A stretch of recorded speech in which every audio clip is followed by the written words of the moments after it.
같이 말씀 보시겠습니다. 말씀은 야고보서에 있는 말씀입니다. 야고보서 1장 2절부터 4절 보시고요. 이어서 12절부터 15절까지도 같이 보도록 하겠습니다. 야고보서 1장은 제 성경 신약 371쪽에 있습니다. 야고보서 1장 2절부터 4절 또 12절부터 15절을 같이 보도록 하겠습니다. 한 절씩 교독하시고 15절을 같이 읽도록 하겠습니다. 내 형제들아, 너희가 여러 가지 시험을 당하거든 온전히 기쁘게 여기라.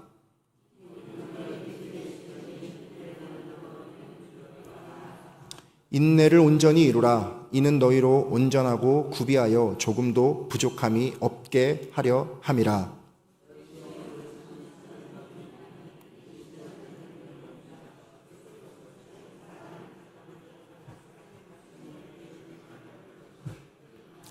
사람이 시험을 받을 때에 내가 하나님께 시험을 받는다 하지 말지니 하나님은 악에게 시험을 받지도 아니하시고 친히 아무도 시험하시지 아니하시느니라.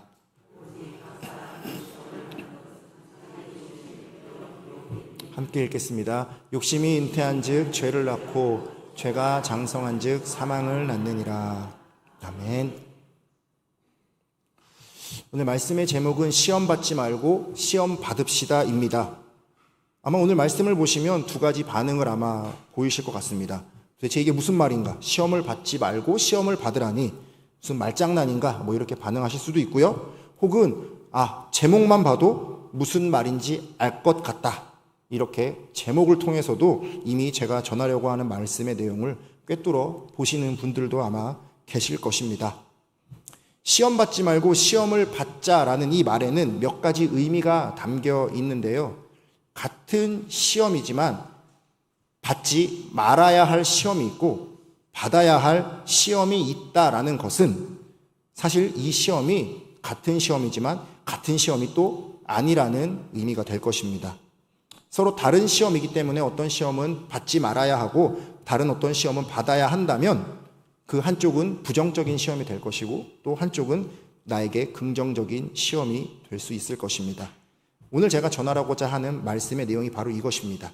시험에는 부정적인 시험과 또 긍정적인 시험이 있는데 우리가 부정적인 시험은 받지 말아야 할 것이고 긍정적인 시험은 받자라는 것입니다. 또 한 걸음 나아가서 부정적인 시험이라 할지라도 우리가 긍정적으로 바꾸어 받을 수 있게 된다는 것입니다. 오늘 우리가 읽으신 본문 말씀에서는 시험이라는 단어가 4번 등장했습니다.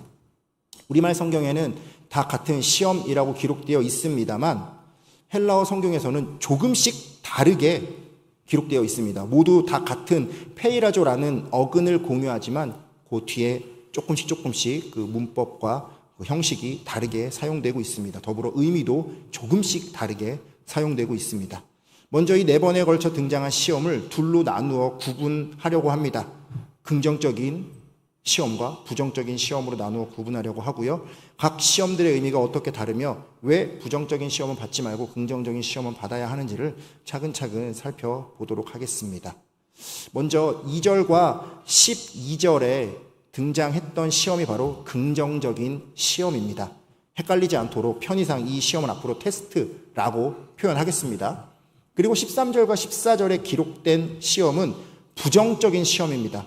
역시 헷갈리지 않으시도록 이 시험은 유혹이라고 표현하겠습니다. 이제 이 시험들의 성격에 대해 살펴보겠습니다. 먼저 살펴볼 것은 2절 말씀입니다. 2절에 이렇게 기록되어 있습니다. 내 형제들아, 너희가 여러 가지 시험을 당하거든 온전히 기쁘게 여기라. 저자인 야고보께서는 2절에 시험을 당할 때 온전히 기쁘게 여겨라 말씀하셨습니다. 이 말씀이 기쁘게 여기라고 하셨으니 당연히 이 시험은 우리가 마땅히 받아야 할 긍정적인 시험일 것입니다. 테스트가 되겠죠. 그냥 기뻐하는 정도가 아니라 온전히 기뻐하라 라고 하셨습니다. 여러분 혹시 피할 수 없으면 즐겨라 라는 말을 들어보신 적 있으십니까? 우리가 보통은 군대 가는 그런 군 장병들에게 이 말을 많이 합니다.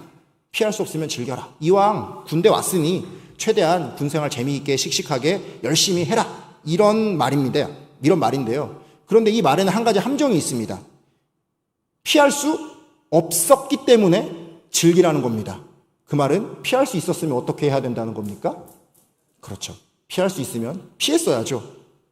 그런데 이 온전히 기뻐하라는 것은 그것조차 넘어서는 기쁨입니다. 이 시험을 피할 수 없었기 때문에 어차피 나에게 온 시험 내가 즐기겠다, 이 정도의 말이 아니고요. 아예 처음부터 이 시험이 나에게 온 기쁨의 기회다라고 여기고 더욱더 적극적으로 기뻐할 수 있어야 한다는 것입니다. 할 수만 있다면 이 기쁨을 찾아가야 하는 것이죠. 뭐 직업군인 정도가 될 수 있겠죠. 아예 처음부터 이 시험을 기쁨으로 여기고 기회로 삼아야 되는 이유는 간단합니다. 이 시험을 통해서 우리가 얻을 수 있는 분명한 유익이 있기 때문입니다. 여러분, 제가 대학교 다닐 때요, 신학교를 다녔는데요, 저희 학교를 졸업하려면 성서 종합고사라는 시험을 봐야만 했습니다. 이 시험을 패스해야만 이제 졸업이 가능합니다. 패스하지 못하면 뭐 다음 학기에 다시 시험을 본다거나 아니면 뭐 한 학기 내내 뭐 좀 이렇게 불편한 과목을 수강해야 되는 하여튼 그런 경우가 있습니다. 그렇기 때문에 이게 신학생들 사이에서는 적지 않은 스트레스였습니다. 합격해봤자 그냥 그게 본전이고요. 혹시라도 탈락이라도 했다가는 굉장히 민망할 뿐만 아니라 이게 뭐 다른 어떤 과목을 수강해야 하는 경우도 생기고요. 다음 학기에 또 시험을 봐야 되는 경우도 생깁니다. 물론 저는 한 번에 합격했습니다. 자, 아무튼 이 신학생들 입장에서는 피할 수도 없고 즐길 수도 없는 괴로운 시험인데 분명히 괴로운 일이에요. 그런데 이 신학생들 중에는 이 시험을 온전히 기회로 여기고 기뻐했던 사람들이 있습니다. 이유가 간단한데요. 이 성소고사에서 1등을 하면 장학금을 줍니다. 제 기억이 맞다면 아마 한 100만 원 정도를 학교에서 주셨던 것으로 기억합니다. 그래서 이 장학금 100만 원을 받으려고 진작에 성소 종합고사 패스했는데 이미 패스를 했음에도 불구하고 다시 신청해서 다시 시험 보는 학생들이 있었습니다. 그들에게 있어서 이 시험은 더 이상 괴로운 시험이 아닙니다. 그들이 바라보고 있는 분명한 유익이 있고 그 유익을 기대하는 기쁨의 기회였습니다. 같은 시험도 누군가에게는 괴로운 시험이 될 수 있지만 누군가에게는 기쁨의 기회가 될 수 있다는 것이죠. 다시 본문 말씀으로 돌아와서요. 야고보서 1장 2절에 말씀하신 이 시험, 테스트에는 분명한 유익이 기록되어 있습니다. 그 유익이 3절에 기록되어 있죠. 이는 너희 믿음의 시련이 인내를 만들어내는 줄 너희가 알미라. 이 테스트를 통해 우리는 인내를 얻을 수 있습니다. 더불어 이 테스트의 성격도 알 수 있죠. 이 테스트의 성격은 바로 믿음의 시련이라고 3절에 기록되어 있죠. 이 테스트는 처음부터 하나님께서 우리에게 인내를 허락해 주시려고 준비해 주신 믿음의 시련이었습니다. 이 인내를 온전히 이루었을 때 우리는 하나님 앞에서 부족함이 없게 됩니다. 4절에 그렇게 기록되어 있습니다. 보시죠. 인내를 온전히 이루라. 이는 너희로 온전하고 구비하여 조금도 부족함이 없게 하려 함이라. 인내를 온전히 이루라는 것 또한 단순히 그냥 한두 번 참고 마는 것이 아니라 중간에 포기하지 말고 끝까지 참고 견디라는 뜻입니다. 이 믿음의 시련이 우리의 믿음을 검증하여 인내를 만들고요. 그 인내의 과정들이 모이고 쌓여서 그것이 나의 신앙이 되어서 단단해지고요. 나의 성품이 깎아지고 다듬어져서 드디어 우리가 하나님 보시기에 온전하고 균형 잡힌 성도로서 성장할 수 있다는 것입니다. 그리고 그 최종적인 결과가 12절 말씀에 기록되어 있습니다.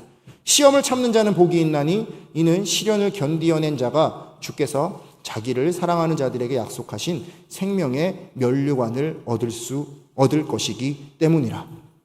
이 믿음의 시련, 테스트를 끝까지 견디고 온전히 인내한 자에게는 생명의 면류관이 약속되어 있습니다. 결국 이 테스트는 하나님께서 약속하신 생명의 면류관을 주시려고 우리의 믿음을 연단하시는 훈련입니다. 성경에서는 대표적으로 아브라함이 이 시험을 받았습니다. 아브라함이 100세에 얻었던 그 아들 이삭을 하나님께서 바치라고 시험하셨죠. 아브라함께서 어떻게 이 시험을 통과했습니까?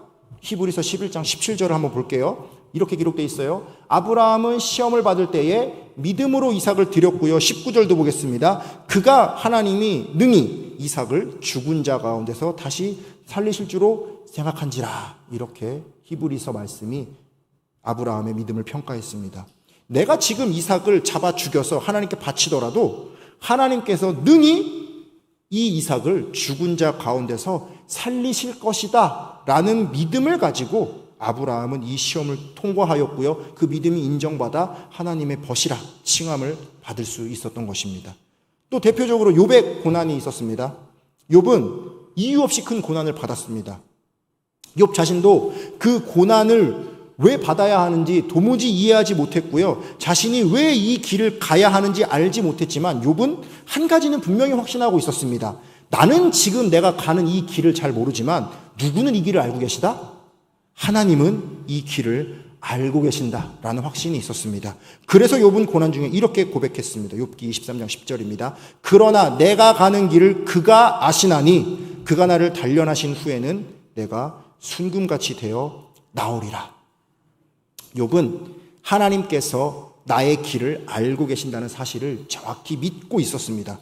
그러기에 이 모든 과정이 하나님께서 자신을 단련하시는 시험이라는 것을 믿고 있었고요. 이 시험이 끝난 후에는 자신이 더 정결하고 순전한 사람으로 하나님 앞에 나오게 될 것이라고 확신하고 있었습니다.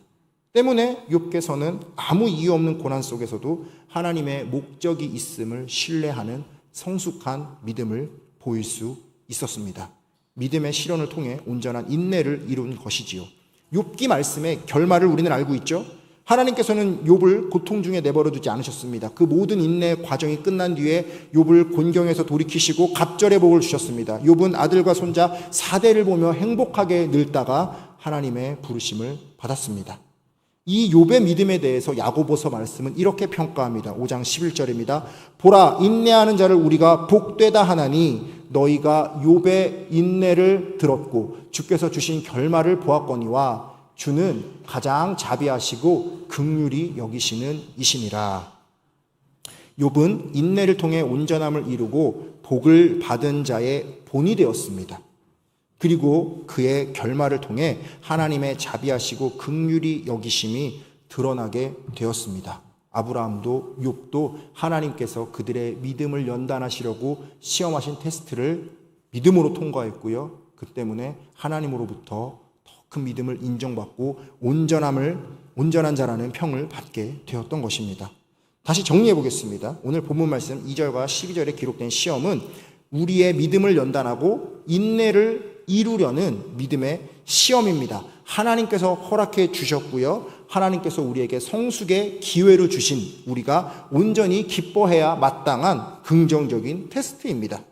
우리의 삶에서 이와 같은 시험, 테스트, 그런 고난이 찾아온다면 온전히 기뻐하시면서 그 시험을 받으시기 바랍니다.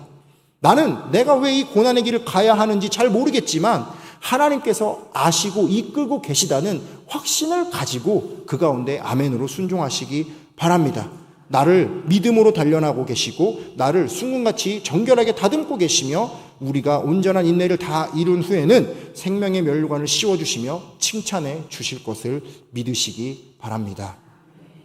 자, 이제 시험의 다른 측면도, 부정적인 측면도 한번 살펴봐야겠죠. 우리가 받지 말아야 할 시험이 또 있습니다.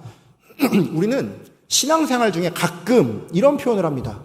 아유, 저 성도님 시험 들었어.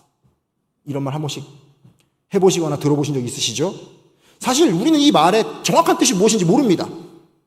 이 어원이 성경에 어디에 있었는지도 사실은 모르겠는데 그냥 성도와 성도 사이에서 혹은 성도와 교육자 사이에서 대화나 관계에 대해서 어떤 삐지는 일이 있었을 때, 마음 상하는 일이 있었을 때, 상처받았다 정도의 뜻으로 그냥 두루두루 사용합니다.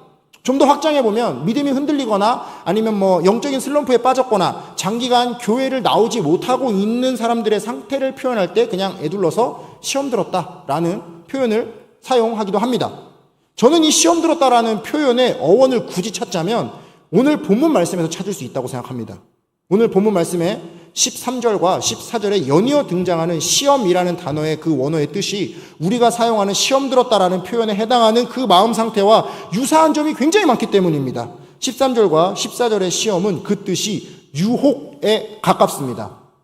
죄가 우리를 낙심하도록 유혹하고 영적으로 침체되도록 유혹하고 공동체나 하나님에 대해 실망하도록 유혹하고 미련의 믿음의 시련 앞에서 인내하지 못하도록 유혹합니다.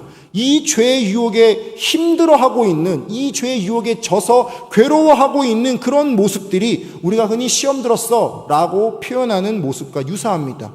물론 누군가가 그렇게 신앙생활을 힘들어하고 어려움을 겪게 되는 원인이나 어떤 핑계는 100가지도 넘을 것입니다. 저 성도가 나에게 상처를 주었으니까, 저 성도가 나에게 실망감을 주었으니까, 교회가 나의 어려움을 돌봐주지 않았으니까, 나에게 어떤 어려운 환경이 처해졌을 때, 나에게 고난이 찾아왔을 때 나는 도무지 이것의 이유를 모르겠으니까, 하나님께 물어봐도 알려주지도 않고 나는 왜 이것을 내가 당해야 되는지 도무지 이해하지 못하겠으니까 결국 그 상처의 이유를 하나님께 돌리기까지 합니다. 왜 하나님께서 나를 이런 어려움 속에 빠지게 하셨는가? 그런데 여러분, 오늘 말씀을 보면 하나님께서는 그들을 그런 어려움 속에 빠지게 하신 적이 없습니다. 그들이 시험 들었을 때, 그 유혹에 빠졌을 때, 그 유혹의 주체는 절대 하나님이 아니십니다. 오늘 본문 말씀 13절이 그 점을 분명히 하고 계십니다. 한번 볼까요? 13절입니다. 사람이 시험을 받을 때에 내가 하나님께 시험을 받는다 하지 말지니 하나님은 악에게 시험도 받지 아니하시고 친히 아무도 시험하지 아니하시느니라. 하나님께서는 이처럼 절대 우리를 죄로 이끌어가는 유혹으로 공격하지 않으십니다. 그렇죠? 하나님께서 우리를 죄짓도록 우리를 시험하시는 걸 본 적이 있으십니까? 하나님은 그런 분이 아니십니다. 그렇다면 누가 우리를 죄로 유혹했을까요? 14절 말씀을 보시죠. 오직 각 사람이 시험을 받는 것은 자기 욕심에 끌려 미혹됨이니 라고 되어 있습니다. 즉 우리가 이 죄의 유혹을 받고 상처받고 낙심하고 실망하고 하나님과의 관계가 멀어지는 것은 결국 자기 자신의 욕심에 끌려서 미혹되었기 때문입니다. 그 욕심이 나로 하여금 상처받게 만들었고요, 나로 하여금 낙심하게 만들었고 교회에 하나님께 실망하게 만들었습니다. 그 누구도 교회 안에서 인간관계 사이에서 사랑하는 형제 자매인데 동역자인데 이 사람에게 상처받으라고 일부러 쓴소리를 하는 사람은 없습니다. 교역자가 아무리 못났어도 우리 교회 잘 나오고 있는 성도에게 나오지 말라고 등 떠미는 그런 교역자는 없습니다. 인간관계에서 상처받는 것은요, 사실 그 사람의 어떤 욕심, 그 사람의 그 욕심이 세운 기대치가 있는데 그것이 채워지지 않는 데서 오는 서운함 때문입니다. 교회에 헌신할 마음은 없으면서 요구하는 것은 많은데 그런 이기적인 생각들이 잘 채워지지 않으니까 스스로를 시험 들게 만들었던 것뿐입니다. 기도하지 않는데 응답받지 않는다고 시험 들었어요. 누가 시험 준 겁니까? 기도를 하지 않은 본인이 원인도 제공했고 결과도 만들었고 북치고 장구치고 하나님은 아무것도 하지 않으셨는데요. 우리 이런 말 많이 하죠. 그 집사님이, 그 권사님이 어떻게 그럴 수 있어? 그럴 수 있죠. 같은 죄 많은 사람인걸요. 사람이 어찌 주님처럼 완벽할 수가 있겠습니까? 그 사람이 하나님처럼 완전하길 기대했던 내 욕심이 나를 시험 들게 만든 겁니다. 그리고 그 욕심이 계속 쌓여서 그 결과가 15절에 기록되어 있습니다. 욕심이 잉태한 즉 죄를 낳고 죄가 장성한 즉 사망을 낳느니라. 결국 나를 시험에 빠지게 하는 죄의 유혹은 나를 죽음까지 이끌어가는 무서운 죄인 것입니다. 한번 정리해 볼까요? 13절과 14절에 기록된 시험은 나를 죄로 이끄는 유혹입니다. 이것은 하나님께서 하시는 일이 결코 아닙니다. 오직 각 사람들이 자기 욕심에 끌려서 유혹을 만들어내었고 그것이 시험거리가 된 것입니다. 계속 그 시험에 빠져 있으면 결국 그 욕심이 죄를 낳고 죄가 사망을 낳게 됩니다. 당연히 우리가 받지 말아야 할 시험이며 빨리 빠져나와야 할 시험입니다. 그런데 사실 오늘 성경 말씀을 가만히 보다 보면 12절 말씀과 13절, 14절 말씀이 다 같은 한 문단으로 묶여있는 것을 알 수 있습니다. 분명 12절 말씀의 이 시험, 테스트, 이것과 13절, 14절에 기록된 시험, 유혹, 이것은 의미도 다르고 주체도 다르고 결과도 다른데 왜 같이 한 단어로, 한 문단에 묶여있을까요? 심지어 같은 단어로. 왜일까요? 사실 이것은 하나님의 은혜입니다. 이 무슨 말이냐면요, 이 몇몇 성경학자들이 평가하기를요, 야고보서의 저자인 야고보가 이 12절과 13절, 14절의 시험을 다 같은 단어로 기록했을 때에는요, 분명히 이 표현된 시험의 성격은 다 다르지만 같은 어근을 공유하게 함으로 인해서, 같은 어근은 페이라죠. 페이라스모스 이런 단어입니다. 그것을 사용하게 함으로써 다른 종류의 시험을 하나로 연결하고 같은 단어의 이중적 의미를 의도적으로 활용했다라고 주장합니다. 무슨 말인지 어렵죠? 조금 쉽게 설명해 드릴게요. 원래는 성격이 서로 다른 그런 두 개의 시험이 있었어요. 이것은 테스트, 이것은 유혹이에요. 이것은 하나님께서 주신 거고 이것은 자기 욕심으로 얻은 겁니다. 이것을 잘 견디면 연단이고 생명의 면류관인데 이것에서 삐끗하면 죄고 사망입니다. 그런데 각자 다른 시험이지만 이것을 이제는 하나의 시험처럼 보고 잘 참고 인내하는 자에게는 동일하게 생명의 면류관을 받게 하는 테스트가 되는 것이고, 동일하게 인내하지 못하고 이 핑계 저 핑계만 대고 넘어지게 되면 그 사람을 죄로 이끌어가는 욕심의 유혹이 되어 버린다는 것입니다. 아직도 이해가 가지 않는다면 더 쉽게 설명해 드릴게요. 우리의 삶을 봅시다. 우리는 보통 그 하나님의 연단은 거의 받지 않아요. 하나님께서 갑자기 나에게 어느 날 나의 믿음을 연단하시려고 너의 아들을 번제로 바쳐라, 이 말씀 들어보신 적 있으세요? 없잖아요. 욥처럼 자녀가 다 죽고 재산 다 잃고 기왓장으로 몸 긁어가면서 제 위에 앉아보신 적 있으십니까? 없어요. 그런 경우는 우리에게 거의 없습니다. 우리가 시험받는 대부분의 경우는 그냥 우리의 욕심 때문에, 그냥 우리가 이 죄의 유혹 앞에 견디지 못하고 사망을 향해 달려가고 있는 그 죄밖에는 사실 우리에게 없습니다. 우리가 받는 시험의 대부분이 그 시험입니다. 그런데 혹시라도 내가 이 죄의 유혹 앞에서 때로는 잘 인내하고 한번 견뎌볼 수 있지 않습니까? 그렇게 죄의 유혹을 이기기만 한다면 꼭 내가 참아낸 그 시험이 하나님의 연단이 아니었어도 하나님께서는 내가 잠깐 죄의 유혹을 참았던 그것만 가지고도 내가 믿음의 시련을 인내한 것과 동일하게 여겨주셔서 칭찬해 주시고 생명의 면류관을 주시겠다고 선언해 주신 것입니다. 그러니까 은혜지요.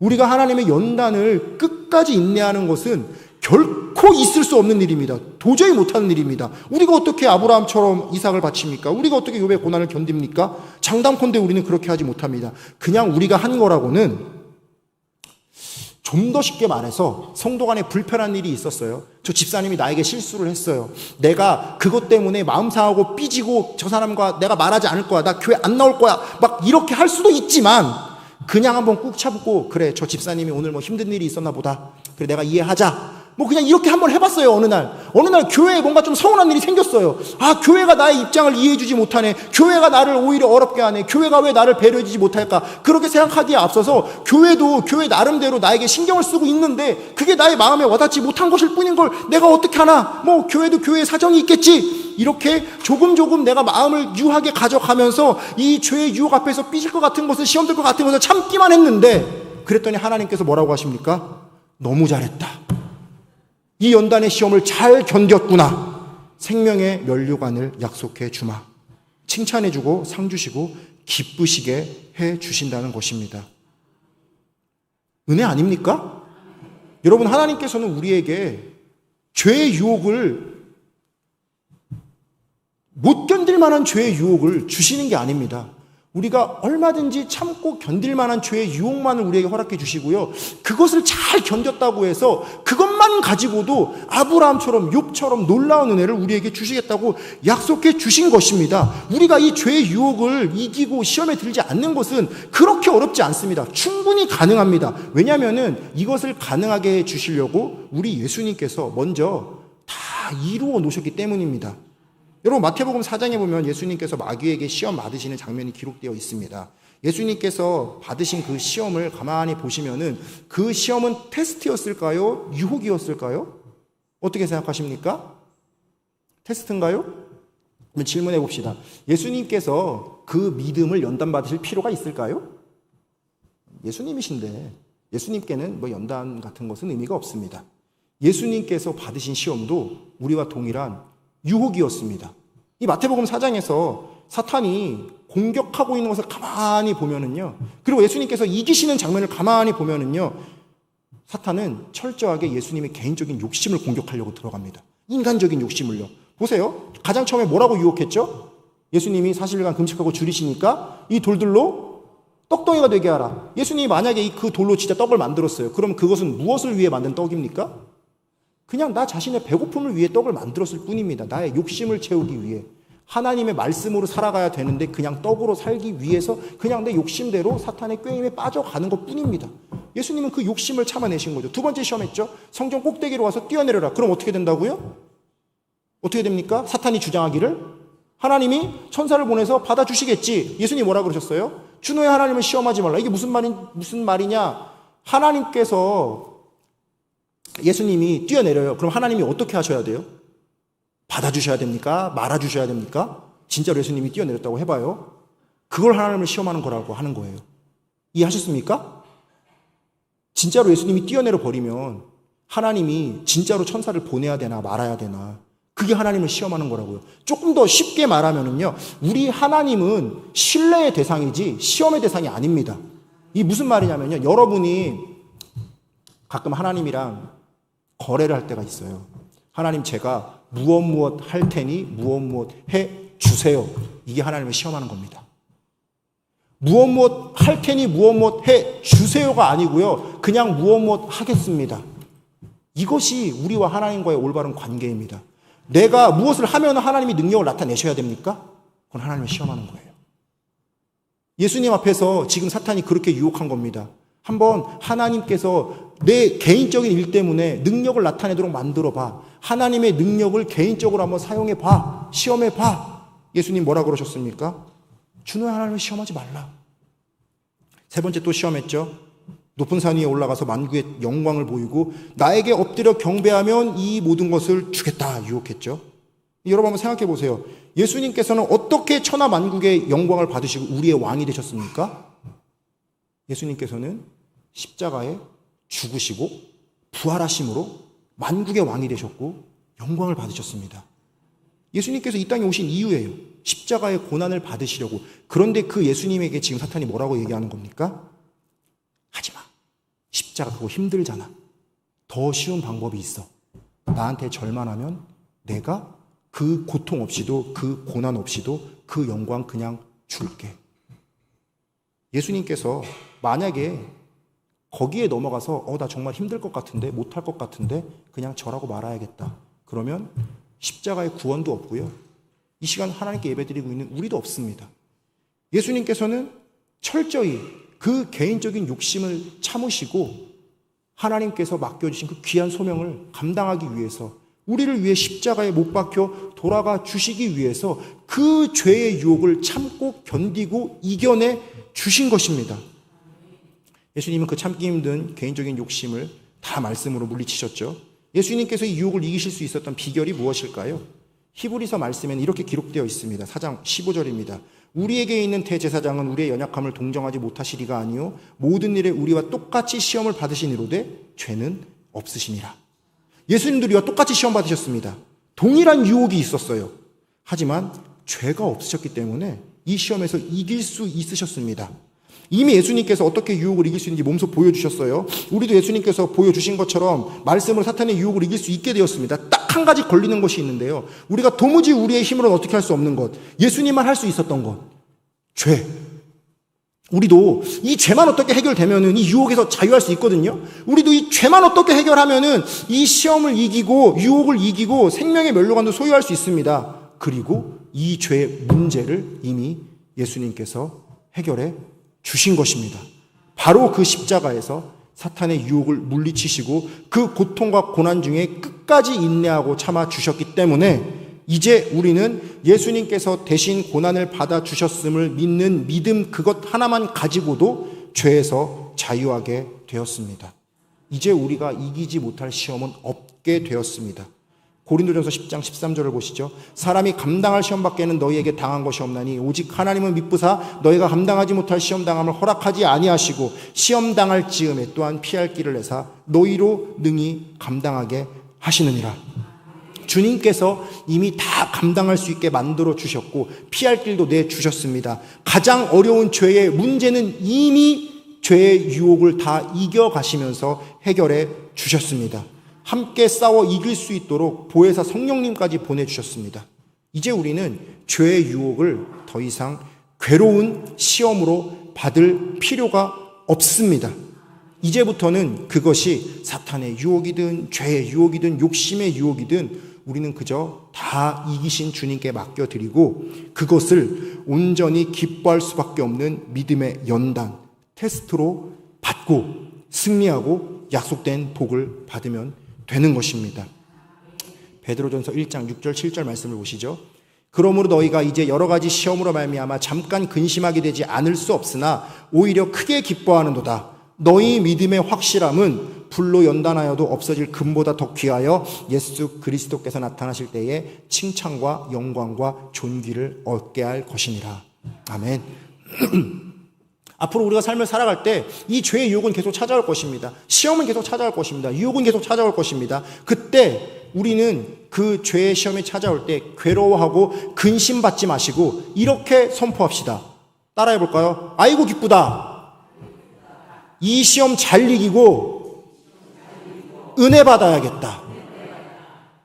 이 자세로 우리가 나아갈 때 더 이상 우리를 공격하는 시험은 유혹이 아니고 그저 우리를 연단해 주시는 테스트가 될 것이고 이 시험은 우리를 사망으로 이끄는 죄가 아니라 우리를 하나님의 믿음으로 연단시켜 주시고 우리에게 생명의 면류관을 주시려는 하나님의 계획하심이 될 것입니다. 우리 앞에 찾아온 그 모든 시험과 근심을 연단과 기쁨으로 바꾸어 주시는 주님의 이름으로 늘 승리하시기 바랍니다. 그렇게 우리의 인내가 쌓이고 우리의 습관이 되고 성품이 되고 하나님의 형상, 하나님께서 기뻐하시는 온전함을 이루고 생명의 면류관을 받는 데까지 이르는 수도교회 성도님들이 되시기를 주님의 이름으로 축복합니다. 우리 함께 목소리를 모아서 잠시 기도하겠습니다. 우리에게 찾아오는 그 시험과 유혹마저도 기쁨으로 바꿔주시는 주님께 감사드리시기 바랍니다. 그리고 우리의 삶에 어려움이 찾아왔을 때 눈앞에 보이는 어려움을 보는 것이 아니라 이 어려움을 이겼을 때 주님께서 주실 은혜와 생명의 면류관을 바라보시면서 승리하게 도와주시옵소서. 이렇게 기도했으면 좋겠습니다. 우리의 삶에 어려움이 찾아왔을 때 하나님께서 또 은혜 주시려고 나를 연단하시는구나, 이렇게 기쁨의 테스트로 받으시는 우리 수도교회 성도님들 되시기를 바랍니다. 이 기도의 제목 가지고 함께 잠시 목소리 모아 기도하도록 하겠습니다. 은혜가 풍성하신 주님 감사를 드립니다. 우리의 삶에는 크고 작은 시험들이 찾아옵니다. 그 시험은 다 나를 무너뜨리지 못하게 될 것입니다. 왜냐하면 우리 주님께서 이미 시험을 이기셨고 우리에게도 시험을 이길 수 있는 방법을 주셨기 때문입니다. 내가 시험에서 이기지 못하게 나를 붙잡는 그 죄의 문제를 예수 그리스도께서 십자가에서 이미 해결하셨기 때문에 우리는 더 이상 이 죄의 문제에 질 이유가 없습니다. 이제는 우리도 이 죄를 이길 수 있고 이제는 그 죄의 문제 때문에 힘들어하는 것이 아니라 오히려 내가 이 문제를 이겼을 때에 오히려 이 문제 가운데서 정말 주님의 이름으로 승리하였을 때 주님께서 나를 더욱더 연단해 주시고 주님께서 나에게 더욱더 큰 은혜 주시고 주님께서 나에게 기쁨을 주시겠구나, 이렇게 하나님의 그 놀라우신 그 기쁨으로 받아들일 수 있는 우리 수도교회 성도님들이 될 수 있게 도와주시옵소서. 우리 가운데 어려움이 찾아올 때, 내가 마음에 상할 일이 있을 때, 내 심령에 약함이 있을 때, 내가 누구 때문에 마음이 상할 때, 아버지 하나님이 시여 내가 이 시험도 잘 이기겠습니다. 내가 이 사람과의 관계가 소원해지지 않고 내가 믿음으로 이 관계를 극복해 나가고 서로 사랑하고 화합하였을 때에 주님께서 기뻐하시며 잘했다 칭찬해 줄 것입니다. 주님께서 생명의 면류관을 약속해 주시며 정말 놀라운 믿음의 연단을 이루었구나, 이렇게 말씀해 주실 것입니다. 이것을 기대하면서 우리가 시험 당하는 것이 아니라 시험을 등이 이기는 믿음의 자녀들이 될 수 있도록 주님 도와주시옵소서. 함께 신앙생활하는 놀라운 우리 형제 자매들 하나님 앞에서 다 똑같은 정말 주님의 귀한 자녀입니다. 우리가 서로를 기뻐하게 하시고 서로를 사랑하게 하시고 우리 정말 그렇게하며 하나님 안에서 믿음으로 함께 세워져 나가는 놀라운 우리 수도교회 되게 하여 주시고 주님 앞에서 함께 생명의 면류관을 쓰며 모든 날 정말 주님의 놀라운 일들을 이루어갈 수 있는 우리 수도교회 되게 하여 주시옵소서.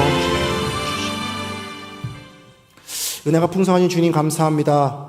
지금까지 우리는 늘 우리의 어리석은 욕심과 죄로 인해 근심하며 걱정하며 시험에 빠져 지내고 있었습니다. 하지만 우리 주님께서는 이 시험을 이길 수 있는 방법을 열어주시고 이길 수 있는 힘을 주셔서 우리의 욕심과 죄의 유혹마저도 믿음의 기회로 삼아 주셨습니다. 이 놀라운 은혜에 감사드립니다. 이제부터 우리 삶에 찾아올 크고 작은 시험들을 더 이상 근심이 아닌 연단으로 받게 하여 주시고 성령님의 힘으로 싸워 이기며 오히려 크게 기뻐할 은혜로서 누리게 하여 주시옵소서. 우리가 이 믿음 가지고 끝까지 참고 인내할 때에 주님께서 말씀하신 온전함을 이루게 하여 주시고 생명의 면류관을 바라보며 늘 승리하게 하여 주시옵소서. 우리를 죄에서 구원하신 우리 주 예수님의 이름으로 기도드립니다. 아멘. 주신 말씀을